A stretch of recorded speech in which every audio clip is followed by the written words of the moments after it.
Magandang buhay mga kabarako! Tara, samahan nyo akong mag-clean up drive sa ating water canal at tignan nyo naman ang ating panahon for today's video, no? Sobrang maaliwalas, may pagsayaw-sayaw pang aklat, sobrang excited. Bago ako magsimula sa paglilinis, kailangan muna nating sumuot ng ating costume, no mga kabarako? Para iwas katlamok at langgam.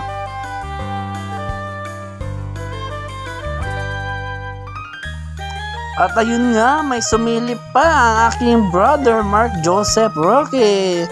Kaya nakaganyan yan mga kaperson, babiyahe sila papuntang Mindoro. At ayan, tapos na natin naisuot ang ating costume. Ready na ako sa trabaho. Kaya tara na, samahan nyo na ako. Tara, simulan na natin ang ating unang trabaho for today's video. Sinilip ko muna kung gaano kadami ang dahon na tatanggalin ko sa ating water canal bago ko bumaba.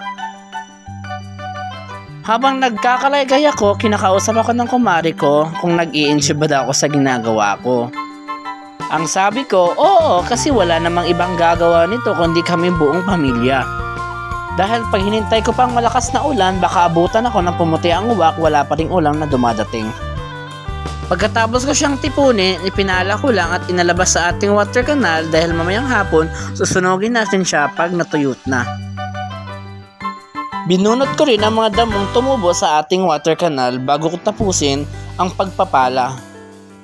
Pero bago yon, inipon ko ulit para madali siyang palahin.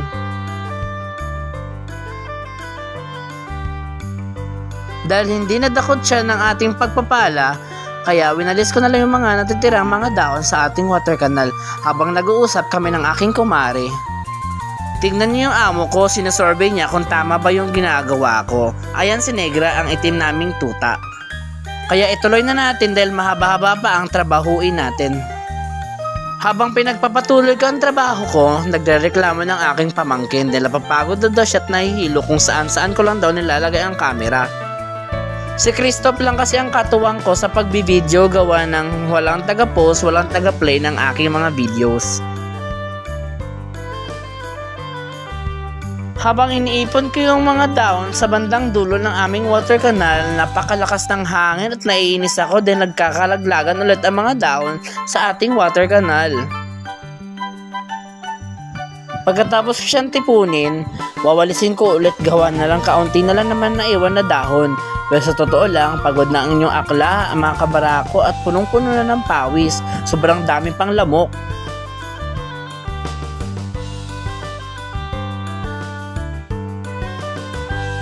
Nang matapos ko ng linisan ng ating water canal, umalis na rin ako dahil sobrang dami talagang mga lamok. At hihimisin ko na rin yung mga gamit na pinanggagamit ko. Meron makulit na bata na sumali sa pagbablog ko, hindi niya napansin sa kanya para nakatutok ang camera. At dito na matatapos ang paglilinis ko sa ating water canal. Ito nga pala ang aking kumari at sinabihan ko siyang ganda yarn at sabay tawa ng malakas. Kaya maraming salamat sa panonood.